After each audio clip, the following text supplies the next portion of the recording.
Buon pomeriggio a tutti e soprattutto a tutte e benvenuti a quest'ultimo appuntamento in diretta via Facebook sulla nostra pagina dell'azienda Euganea. Questo appuntamento è quello conclusivo delle dirette Facebook dedicate alla salute femminile e alle problematiche di genere. Con noi oggi adesso parleremo di emicrania, che sicuramente molti di voi conoscono come condizione clinica o per esserne coinvolti direttamente o perché conoscete qualcuno che ne soffre, e parleremo anche delle sfaccettature legate alla condizione di genere dell'emicrania, perché probabilmente è una delle patologie di genere più significative. Io mi chiamo Edoardo Mampreso, sono neurologo e mi occupo da tantissimi anni, nonostante la mia età, di cefalee e di argomenti correlati e dirigo l'unità operativa di neurologia presso l'ospedale di Piave di Sacco e il laboratorio cefalee collegato.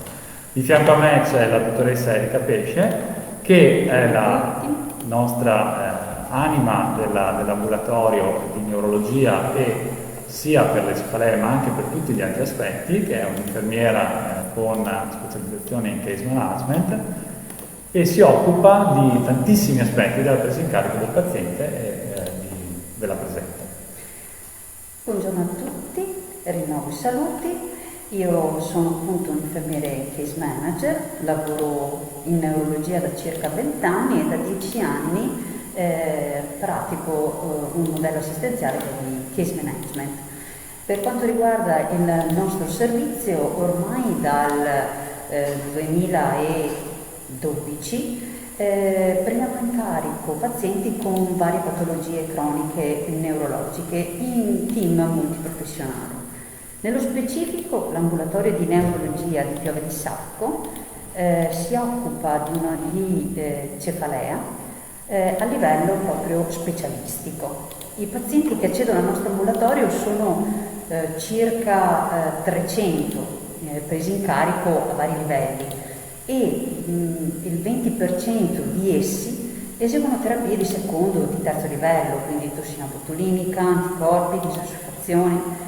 In realtà però, secondo appunto i dati in nostro possesso, la popolazione che soffre di emicrania, di qualsiasi tipo di emicrania, è circa il 12%. Noi vediamo pazienti per lo più della zona della Saccisica qui di Piave di Sacco, ma anche, soprattutto nell'ultimo periodo, pazienti fuori provincia, ma anche fuori regione. Nonostante i numeri sembrino abbastanza elevati, in realtà riusciamo ad offrire un servizio solo al 10% della potenziale popolazione, insomma, che soffre di emicrania, e questo perché è una patologia molto diffusa, però non ancora così sensibilizzata a livello della popolazione e anche dell'opinione pubblica. Passo di nuovo la parola al dottor Mampreso, che ci parlerà delle caratteristiche di questa patologia.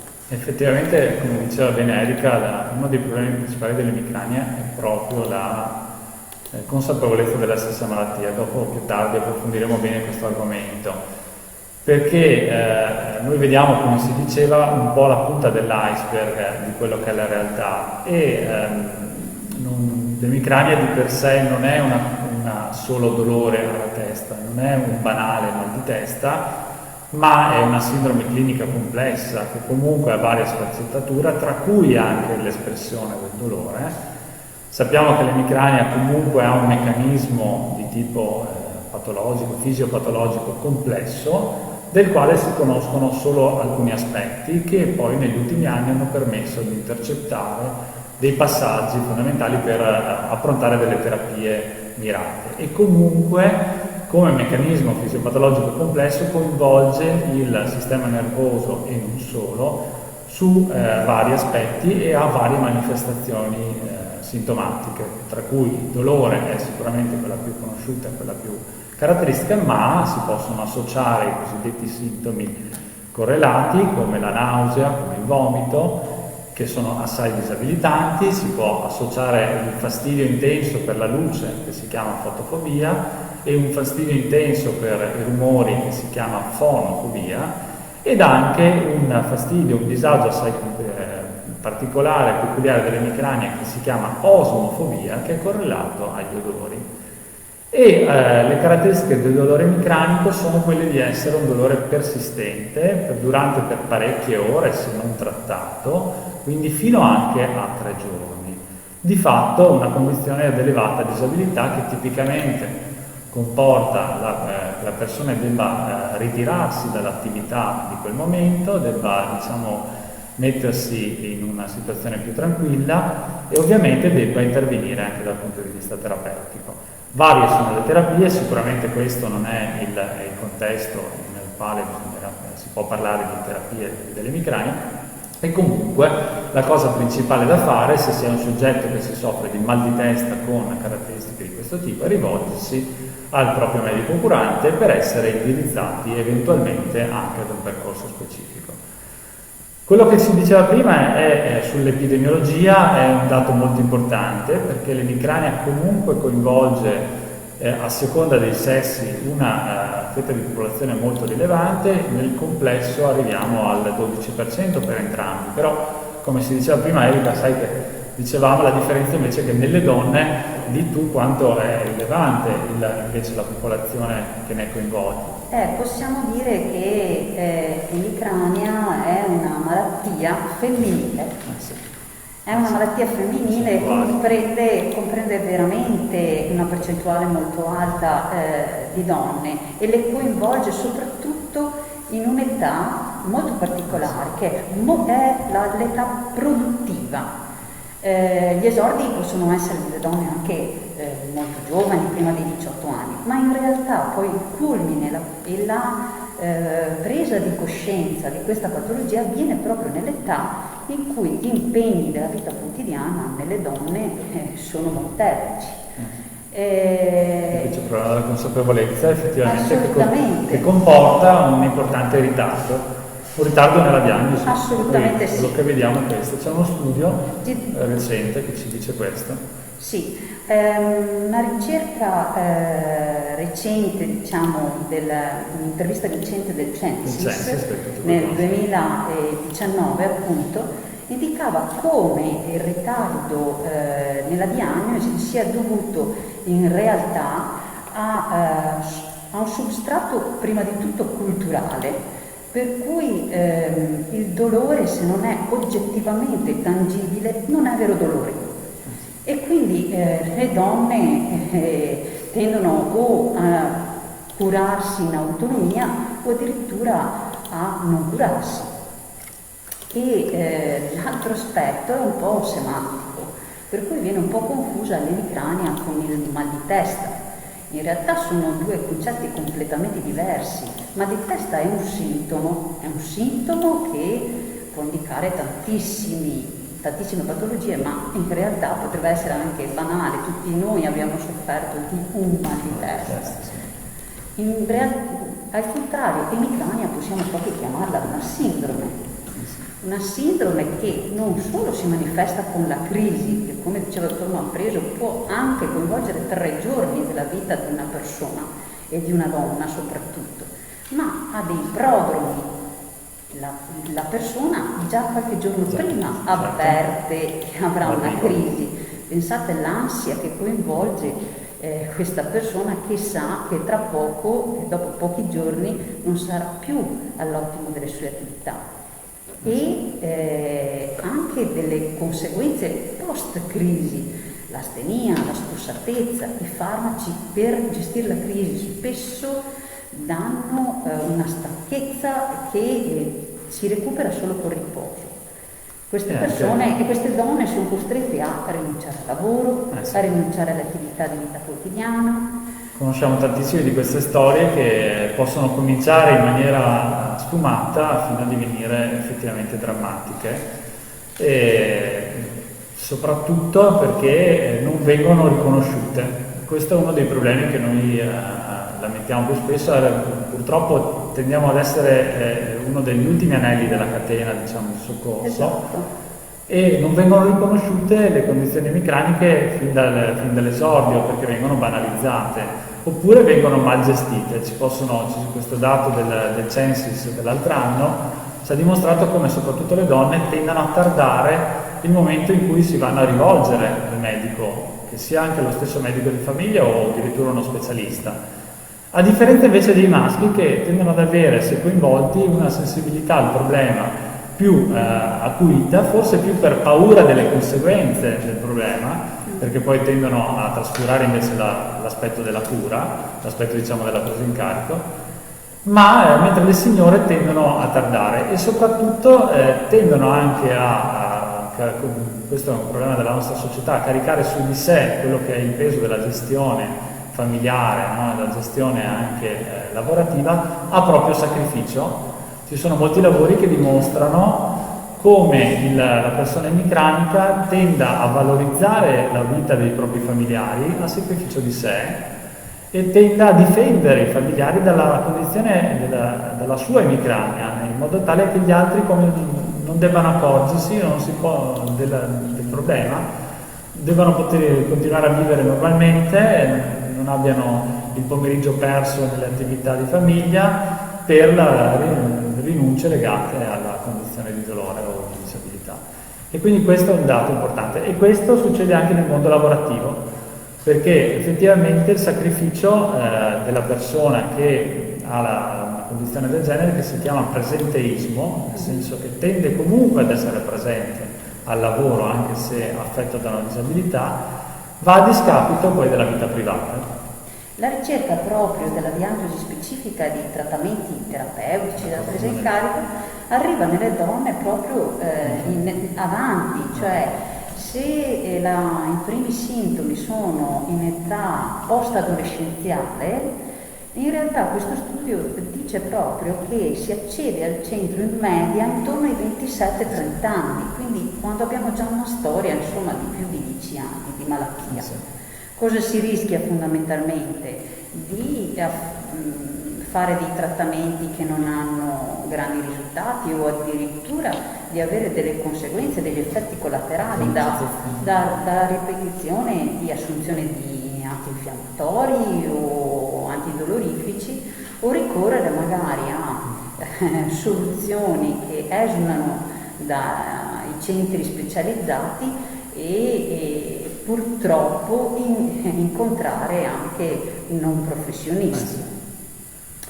Questa è una cosa che noi dobbiamo capire bene, nel senso che quella è una cosa che ci capita di intercettare, no? Giustamente, e la mentalità di chi si occupa di cefalea deve essere molto aperta, perché sicuramente davanti a noi abbiamo una persona che ha un bisogno e che ha una condizione che lo accompagna per molti anni, per tutta la vita, quindi non possiamo giudicare negativamente scelte o personali per cercare terapie che a noi possono sembrare inappropriate o che per la scienza sono inappropriate, perché comunque sappiamo che quella persona ha un problema, un bisogno e quindi evidentemente se ha cercato anche dei percorsi alternativi a quello che sono le terapie scientificamente validate è perché o non ha trovato risposta dalle stesse terapie oppure non ha trovato risposta dal sistema che le gestisce, perché effettivamente l'organizzazione della rete che si occupa di cefalee ad oggi purtroppo è ancora assai carente.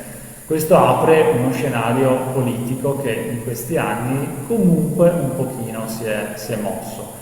Però effettivamente la rete dei professionisti dedicati alle cefalee è assai insufficiente rispetto ai bisogni, a fronte anche del fatto che sempre di più stanno emergendo trattamenti che possono essere considerati molto personalizzati e che hanno effettivamente dei dati di efficacia rilevanti.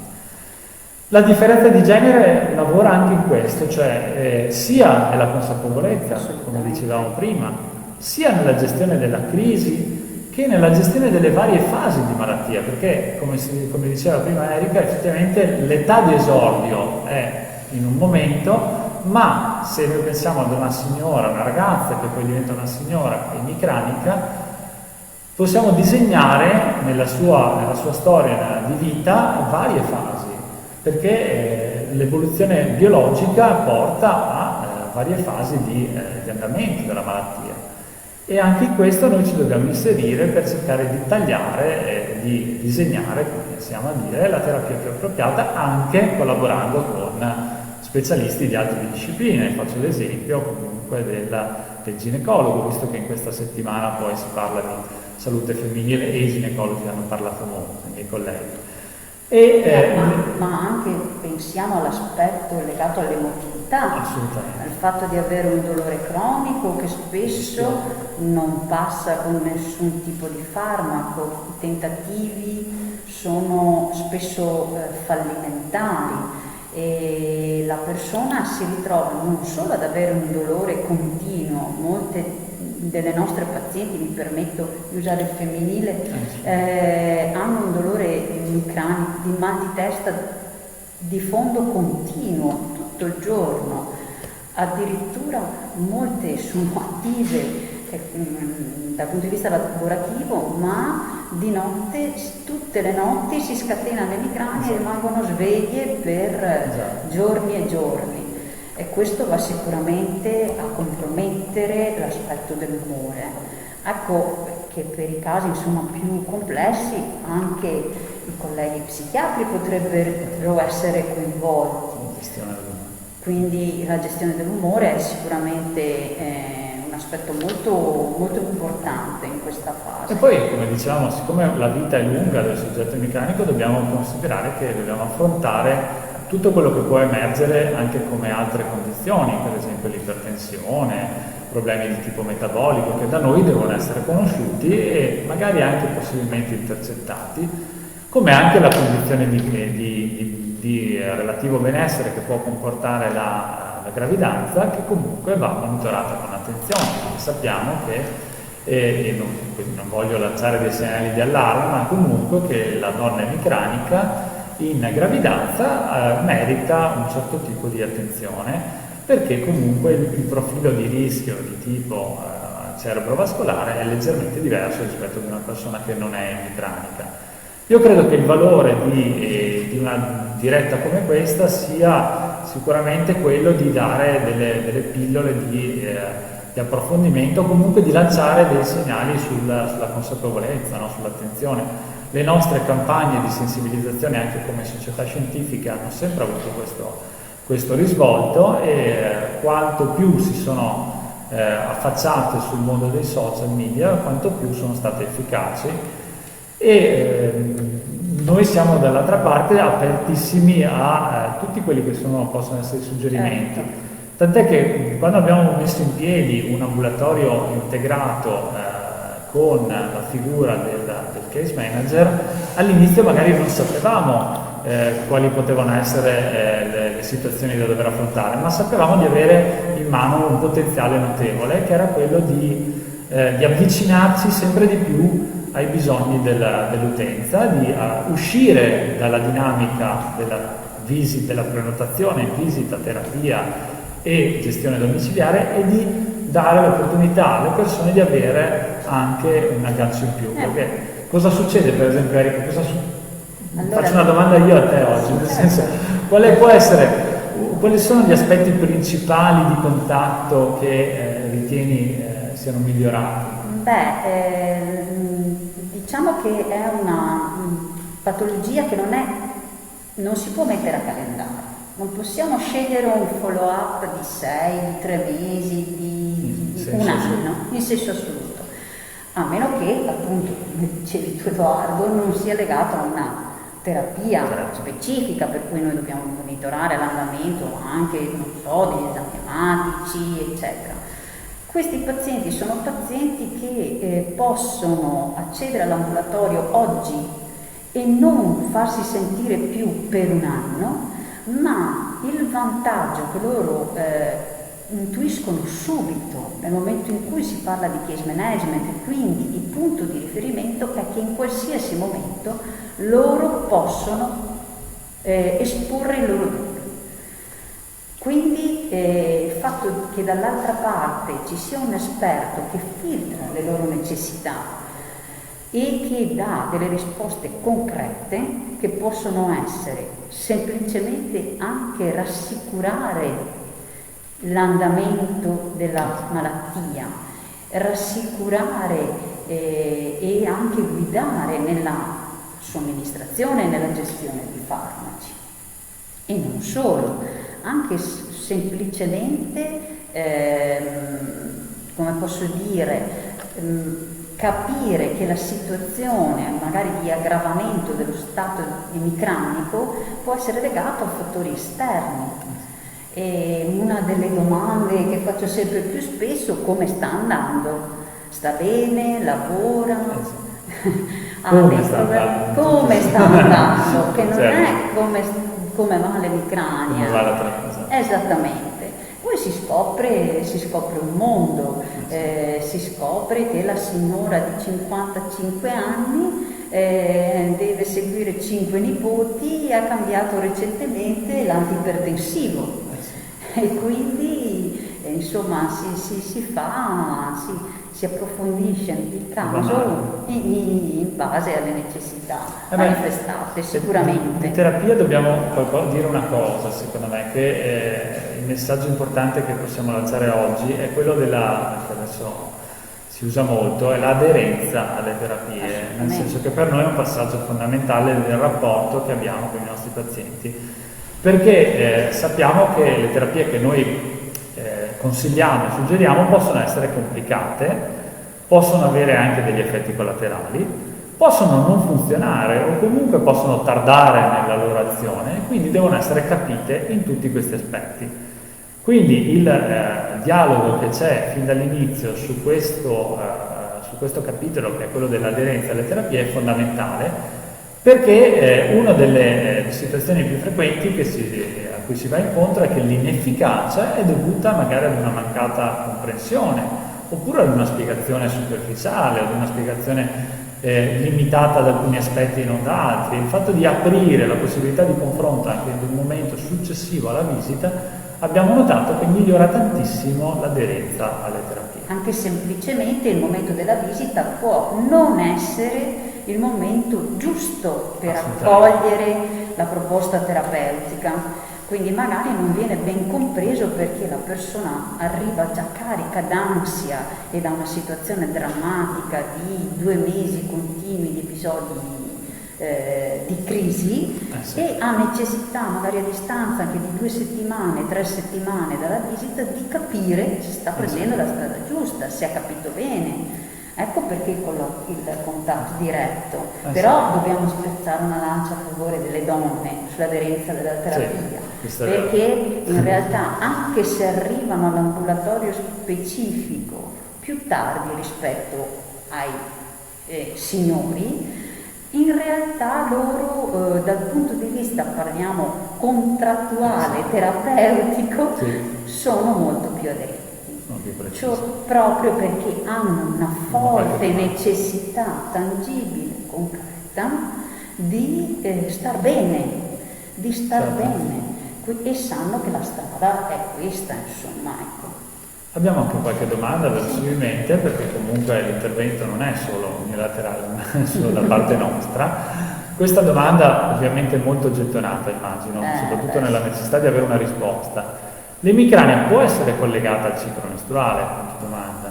Cosa succede se viene trascurata? Allora, rispondo alla prima parte della domanda: sicuramente sì, indubbiamente sì, tant'è che addirittura l'organizzazione, la Società Internazionale delle Cefalee ha creato una classe di emicrania che si chiama correlata al ciclo mestruale. Quindi viene riconosciuto il ruolo, perché comunque il ruolo biologico del ciclo mestruale è importantissimo, il ruolo ormonale è importantissimo, più spesso è ovviamente in maniera negativa, nel senso quello che è la caduta degli estrogeni a fine ciclo comporta l'esordio di crisi emicraniche più importanti, che sono anche più difficili da trattare, perché hanno delle caratteristiche di dolore e di disabilità associate a quei sintomi associati più rilevanti.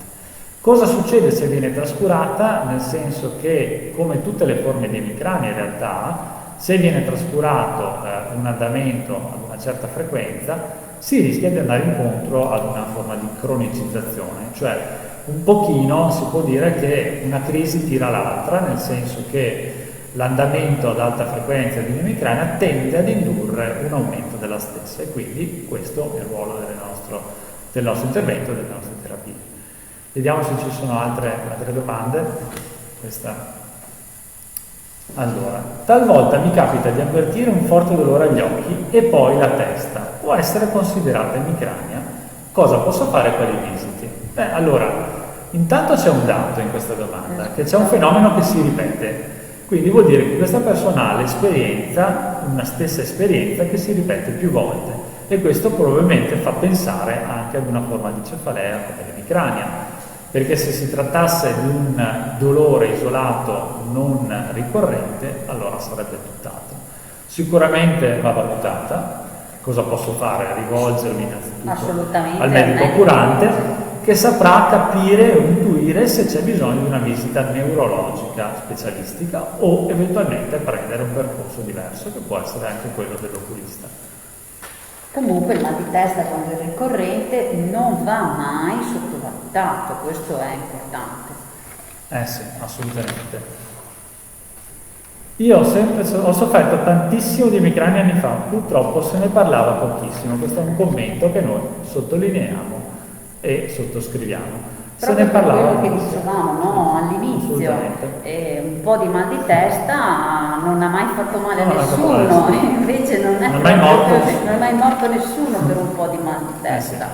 E effettivamente abbiamo nostri anche pazienti che sono arrivati all'ambulatorio ormai grandi, quindi insomma passata l'adolescenza, passata l'età adulta, arrivate ormai a 55-60 anni al nostro ambulatorio senza mai aver avuto nessun contatto con specialisti che si occupassero di cefalea. Ci teniamo a ribadire il fatto della specializzazione. Noi siamo un ambulatorio accreditato SISC, e questo solo per far capire che quando parliamo di emicrania anche lo specialista neurologo dell'ambulatorio generale non sempre può dare risposte a 360 gradi. È importante l'equipe multiprofessionale, ed è importante che ogni terapia, come un vestito, come una sala. Guarda, questa signora chiede una cosa simile. Esatto. Io soffro di mal di testa, non so se emicrania cefalea, non ne ricordo mai la differenza, legata al ciclo ogni mese, 3 giorni di mal di testa forte che non passa con niente, al massimo si attenua, e ultimamente mi succede sempre più spesso anche nel periodo di evoluzione. Soluzioni? Allora, una soluzione intanto è raccontare bene e fare in modo che chi la valuti possa capire se questa ricorrenza effettivamente è molto costante nel tempo, e quindi quello che noi suggeriamo è anche l'uso di un diario nel quale le persone riportino l'andamento del mal di testa e anche le signore riportino l'andamento del ciclo mestruale. Soluzioni ci possono essere, devono essere anche condivise con altri specialisti, per esempio, come il ginecologo, perché l'utilizzo di terapie ormonali deve essere condiviso. Quindi l'invito che faccio alla signora è quello di, come sta facendo un po', di studiarsi e di portare il suo problema all'attenzione di chi la possa aiutare. Da tantissimi anni convivo con l'emicrania, che non vorremmo tanto sentirlo, nel senso che è un commento. È ovvio che noi sappiamo bene che è la realtà dei fatti, perché la convivenza è quello che è la condizione naturale, nel senso che né noi né nessun altro centro possiamo permetterci di dire che l'emicrania si può sconfiggere. Possiamo convivere, ma dobbiamo dare la connotazione positiva della convivenza, che è soprattutto legata alla capacità di controllo, e quindi è una condizione che possiamo controllare, soprattutto se abbiamo approfondito bene la questione. Certo che non bisogna rassegnarsi. Certo, scusami. Dopo diversi attacchi vi sembra di essere più sensibile alla luce, ne parlavamo prima, sì. No? Potrebbe essere: io soffro di emicrania con aura. Perfetto, la signora ha già individuato. Nel senso che l'emicrania con aura non ne abbiamo parlato, però è perché è una condizione meno frequente, comunque è una condizione molto caratteristica, nella quale si associano anche dei sintomi neurologici disturbi visivi o disturbi sensitivi o anche del linguaggio o motori, nel senso anche più vero del termine, con quadri temporanei, poi seguiti da mal di testa. Anche l'accentuazione ha parlato della fotofobia, ha parlato dell'accentuazione della sensibilità alla luce, perché è questo il quadro sindromico che crea disabilità. Tant'è che una delle domande che facciamo è anche: qual è la condizione in cui ti metti per superare la crisi emicranica? Quali sono le tue strategie di comportamento, che non vanno diciamo ridicolizzate o sminuite, anzi vanno guidate e rafforzate. Si auspicherebbe addirittura che in una società come questa, che è iperconnessa, che è iperattiva, il soggetto emicranico riconosciuto possa anche trovare nel suo ambiente di lavoro un luogo nel quale possa gestire la crisi emicranica, per poi continuare, diciamocelo, ad essere produttivo, cioè ad essere comunque sul campo. Però se ha la possibilità anche sul luogo di lavoro di gestire la crisi dolorosa, è una marcia in più per tutti. Sì. Quali sono i tipi di terapia farmacologica o di altro tipo che il vostro team mette in pratica per questa sindrome? Beh, come dicevamo prima, parlare di terapia oggi non è sicuramente il luogo adatto, perché come appunto sì. Offriamo una valutazione. Esatto. Il fatto è che, dicevo poc'anzi, il vestito è ad hoc. Ogni paziente ha non solo una terapia che è efficace per lui, per lei, ma mette in moto dei meccanismi di autodifesa che sono molto soggettivi. Sì, voleva sapere anche nella pratica, esatto, diciamo, quali sono le proposte terapeutiche. Beh, noi, essendo un ambulatorio accreditato, comunque offriamo tutte le terapie possibili esistenti in questo momento e approvate, farmacologiche. Possiamo dare consigli sulla gestione del non farmacologico, quindi lo stile di vita, ma anche altri tipi di presidi, tipo la neurostimolazione o anche l'agopuntura, oppure terapie di tipo antalgico. E comunque un fatto va sottolineato: questo momento storico è favorevole, nel senso che rispetto a un periodo storico passato nel quale c'erano minori delle opportunità terapeutiche, stiamo entrando in un'epoca nella quale ci sono delle terapie appositamente studiate per gli emicranici. Quindi questa è l'assoluta novità degli ultimi 2 anni, in Italia in particolare, perché comunque sono terapie che hanno richiesto 20 anni di studio, ma che sono state proprio studiate apposta per prevenire le crisi emicraniche.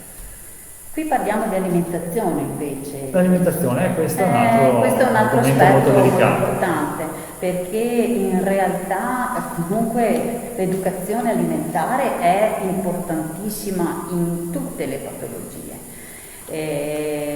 Però possiamo anche dire che per l'emicrania chi sa che alcuni alimenti possono scatenare l'evento, la crisi, è fortunato, perché sa che li deve evitare. In linea generale però non ci sono alimenti vietati. Non possiamo dare una tabella precisa, possiamo parlare di linea di massima di alimenti che possono indurre la crisi, ma questo in realtà non è neanche vero. Addirittura si sa che può essere anche il contrario, nel senso che è la crisi stessa che come prodromo alla ricerca di quel tipo di alimenti. Esattamente. Un dato sull'alcol sì, si può dire, nel senso che la persona che soffre di cefalea a grappolo, però non è l'argomento di oggi, deve evitare gli alcolici nella fase attiva. E comunque sì, anche gli emicranici che individuano quello come fattore scatenante o favorente lo sanno che va evitato. C'è una signora un po' in difficoltà, nel senso che dice che ha una condizione di emicrania sempre più frequente, che ha almeno 10 attacchi al mese, e quindi quello che noi classifichiamo come emicrania ad alta frequenza. Tutte le cure preventive che ho fatto finora non hanno dato beneficio, oppure lo hanno dato per 3 mesi, e poi tutto torna come prima. È sicuramente una delle situazioni, delle storie che sentiamo più spesso, è una di quelle che va affrontata bene insieme. Possiamo dire alla signora che è giusto, e la capiamo, che sia combattuta e che in questo momento non possa anche non vedere l'uscita da questa condizione. Però insomma una valutazione ulteriore sempre la merita, nel senso comunque un'opportunità in più oppure un consiglio, un aggiustamento in qualche modo, anche nella stessa gestione della crisi dolorosa può essere rilevante, perché la frequenza conta molto degli episodi, sicuramente avere tanti episodi in una settimana, in un mese è importante, però se gli stessi sono ben controllati, tutto sommato si può anche superare un certo aspetto. È chiaro che non è l'ideale, ma un compromesso, visto che il fallimento c'è già stato, si può anche cercare. È anche vero che come tutti gli individui siamo sempre in evoluzione, quindi non perdere le speranze significa anche pensare che ci siano dei trattamenti che la signora ha già provato e che in questo momento della sua vita possono funzionare, anche se in precedenza non hanno funzionato. No? Questa è arrivata una domanda ultra specialistica, più in realtà sicuramente la signora o la persona ha provato a rivolgerla, forse è stata evasa da qualche discorso, che se la mutazione MTHFR può essere collegata all'emicrania cronica. Ma allora, intanto la mutazione MTHFR può essere in eterozigosi o in omozigosi e si vede che in realtà poi non è così rara, quindi tutto sommato le due situazioni, sia l'emicrania cronica che la mutazione MTHFR, in realtà poi non sono così rare. Quindi il fatto che si incontrino dal punto di vista così statistico e epidemiologico già è un dato. Che ci possa essere un collegamento in senso rapporto causa-effetto, direi che non è stato dimostrato.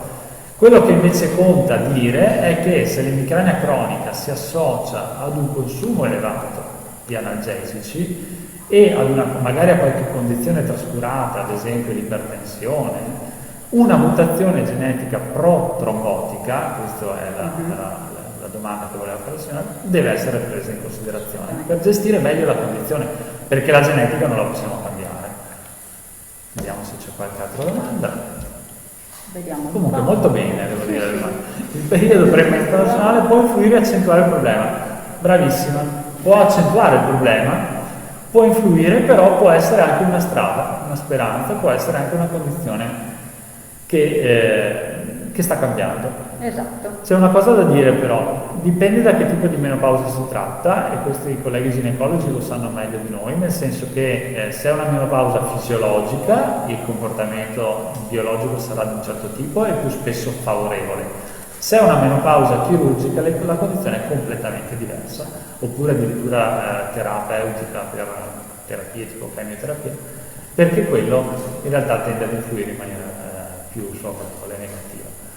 Però insomma ci capita sempre più spesso che vengono da noi in ambulatorio signore abbastanza avanti con l'età, che sono emicraniche da una vita, che non hanno avuto una variazione dell'emicrania, che però proprio per l'età effettivamente possono avere delle difficoltà a poter utilizzare certe terapie che noi invece utilizziamo nelle persone più giovani.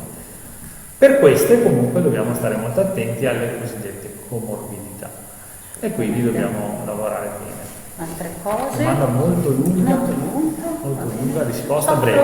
Soffro di emicrania da decenni. Tengo un diario con un'app, gli attacchi coincidono con periodo premestruale e ovulazione, ormai durano in media 3-4 giorni.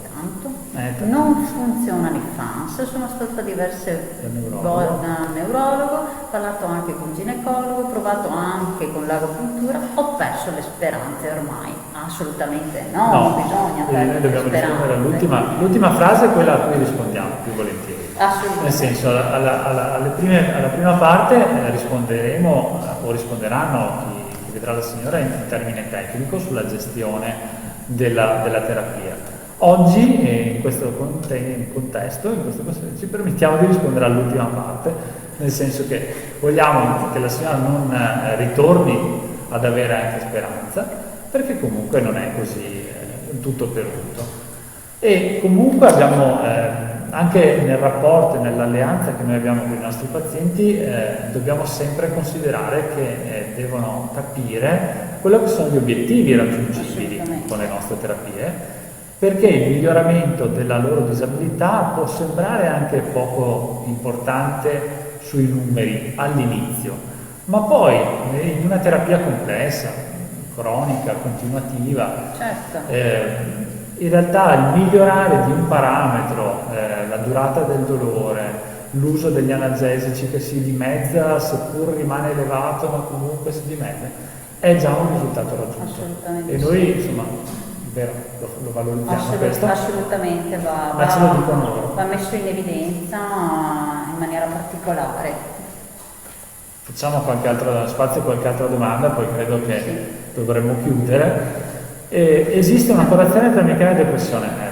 Ne abbiamo parlato poc'anzi, Sì. È un circolo vizioso, vorremmo dire, e sono in sinergia. Assolutamente. Quindi direi soprattutto a chi ha posto questa domanda di non spaventarsi se l'umore non è più quello di prima, è legittimo proprio perché vive una condizione che è complessa da gestire. Questo non significa che non ci sia soluzione, No, sì, assolutamente possiamo, abbiamo armi molto valide per gestire sia l'aspetto dell'umore che l'aspetto del dolore. In multidisciplinarità, assolutamente. E assolutamente credo che insomma, questo dimostri che l'attività medica, l'attività clinica va fatta in condivisione in squadra, perché comunque dobbiamo tutti lavorare per ottenere lo stesso risultato.